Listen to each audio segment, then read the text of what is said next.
So Bane's question is, I'm a newer dominant in a DS dynamic with an established couple. We've been friends in online spaces for years before taking this step. The couple has moved hundreds of miles to get a place with me, and now we're collaborating on many things. All the non-kink is going great. It feels great to have them here. I love my role. I love them. They're in a 24/7 DS DDLG dynamic that is ridiculously sweet. Our baby girl has physical disabilities, and she sees this kink dynamic as a way to enact reliance on others in a way that's more fun. We had all negotiated last month that our shared physical intimacy would start with scenes that her daddy set up and that he would invite me to watch and enter play with her. She loves objectification, but that hasn't happened. I thought from talking to her daddy beforehand that he was consistently dominant and that he wanted to share her in all the ways. And he does, but I'm shocked by how little dominance she's getting. This is 100% a thing where she wants well-defined containers, lots of sex, and to feel like she can let go into subspace. He's really good at reassurance and emotional support, but she's so horny, and so am I, and no one is having sex. That was in all caps, by the way. All right. I feel I have to help keep up the illusion that her daddy is up on his power gap pedestal, because when he displays insecurities, it's really destabilizing for her. I thought as the newer dominant that I would have a bit of a mentor in him, but that's not the case. He's very deferential to me.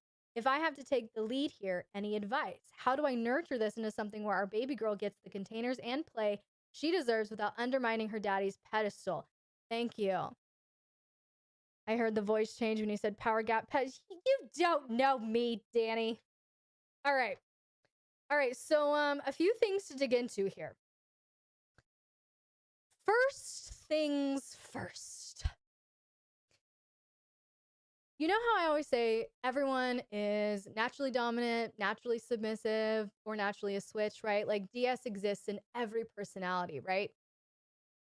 What I see here is natural dominant personalities coming out in a way that the new dominant didn't expect.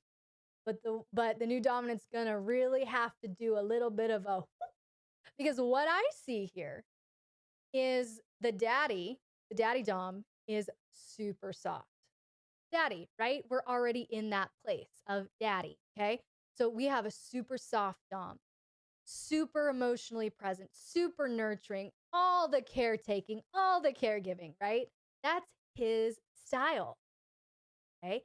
Then we have this new dominant who feels like, oh, I'm not going to be the alpha dom here because I'm new. It's not always the case, because your natural personality will always shine through. So what I think is happening here is this new dom is thinking, oh, I'm going to have a mentor in the daddy dom as the alpha dom in this dynamic so that I can learn more. But I think our new dom has more alpha than our daddy dom. And I think the new dom is seeing that. I think you, Bane, have more aggressive style of dominance, more assertive style of dominance than that daddy does. Multiple times in this question, I'm getting tells about the style of dominant that we have in Bane. Let's see. One of the things was objectification and degradation. That he would invite Bane to watch and enter play with her, and then he describes the play that Bane would have with her. Objectification, degradation. Okay? Objectification, degradation. So he's going, I will do the objectification play. I will do the degradation play. I will do the CNC scene. We right there have a more aggressive, sadistic, intense style of domination than the daddy dom. And then he says he's really good at reassurance and emotional support. But Bane says he's shocked by how little dominance she's getting. I think that Bane, and he's talking about sex, we're horny. I think you, Bane, are actually relating sexual play and kinky play to domination more than you are the demonstration that the daddy dom is giving. And here's where I'm going to speak to. The daddy dom is giving her domination, but the daddy dom is not giving her sex or kinky play right now. That is really where this is, because Bane's role as the dominant doesn't come in yet in terms of a BDSM situation until play starts to happen, until sex starts to happen. That's when Bane gets to really start flexing his dom muscle. But that's not happening right now, right? And so I think we've got the daddy dom who is being dominant, but not leading this situation into a physical or sexual realm. Why? Why? They have a great relationship. They've known each other for years before taking this step. The daddy dom moved with his submissive hundreds of miles to be with Bane. Bane said, or it was arranged, that the daddy would set up the scenes and that the daddy would invite Bane in. So why isn't it happening? Why isn't it happening? That's my question. And I have a few reasons why. I have a few reasons why that might be happening. Remember what we just said about the personalities in these two men. We have more in Bane, the stereotypical dominant, right? A little bit more aggressive, assertive, super horny, into sex, into kinky play, right? That's like the stereotypical dominant, right? And then we have our sweetheart daddy. Then we have our daddy dom, right? So then we have this other style of dominant, very soft and sweet and emotionally present and empathic and all of that. Could it be that perhaps subconsciously the daddy dom is seeing alpha and beta dom? Could it be that the daddy is now in the presence of Bane going, whoa, you're new, but you're more assertive. And I'm sensing more power in you at this point. It could be something like that, where because he's so soft and empathic, he's now seeing the stereotypical dominant and is starting to feel insecure in his own performance, in his own place in her life. And this is why poly is so fucking risky, people. Because you can take something so healthy and so strong and so beautiful and just attack it and obliterate it with insecurity and doubt. And that insecurity and doubt will kill everything. It is very, very risky. And so this is why I'm like, it's so scary. And that's why I don't advise it. I will never advise it. If you're already in it, I'm going to help you, but I'm not going to advise it.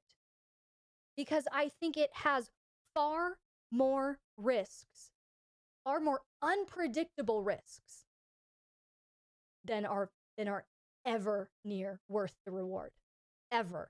And so I'm seeing that as a possible one, that he is now feeling insecure about this. He's feeling like, I sense Bane's authority.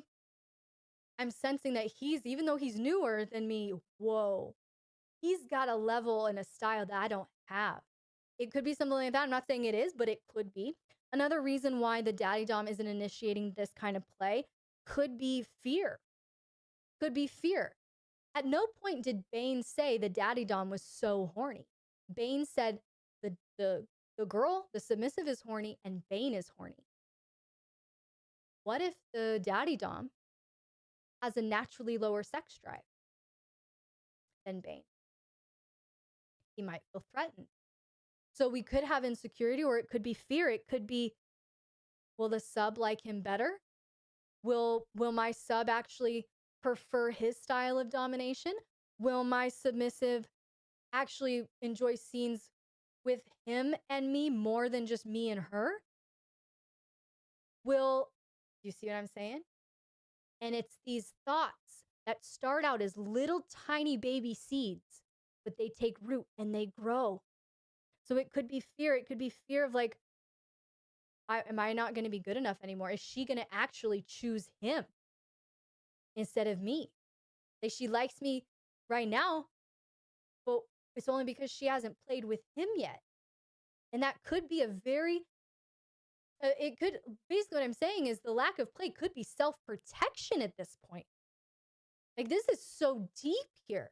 Another one, it could be uncertainty.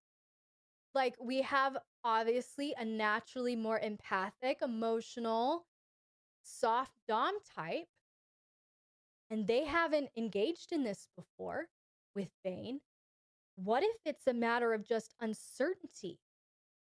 Like, yeah, we had all this talked about and discussed and agreed upon in writing, but like literally, practically, how am I going to do this? I've only ever played with my submissive like this before. How practically am I going to invite him in? And at what point should I invite him in? And when I do invite him in, where should I stand? Or should I not? Or should I sit? Or should I, like, what? All of that. It's not going to come up when you're talking. It's going to come up when it's time to get to it.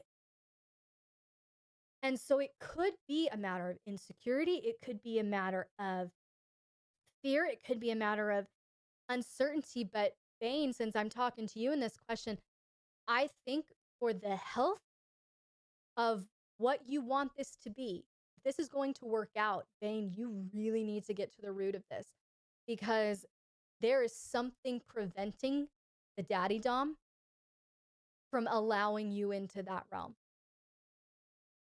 It's been discussed, it's been agreed upon, limits have been set. So why now is it not happening? Those are my three, the biggest ones that I see. But Bane, I would really encourage you to dig into that with that dominant. And then honestly, Bane, I would sit down with both of them. I would sit down with the dominant and the submissive and get very clear. Absolutely, slut boy. But share with them what you shared with me. Like, share with them, like, this, what's happening right now seems to contradict or to deviate from our arrangement. Could you two shed some light on that for me? Kind of thing. I think the three of you need to have a very, very open, raw, honest conversation, possible renegotiation.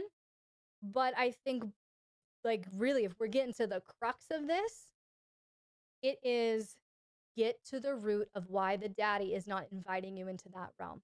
Because there is a why. You gave me the what. Get to the why. Get to the why behind the what. All right?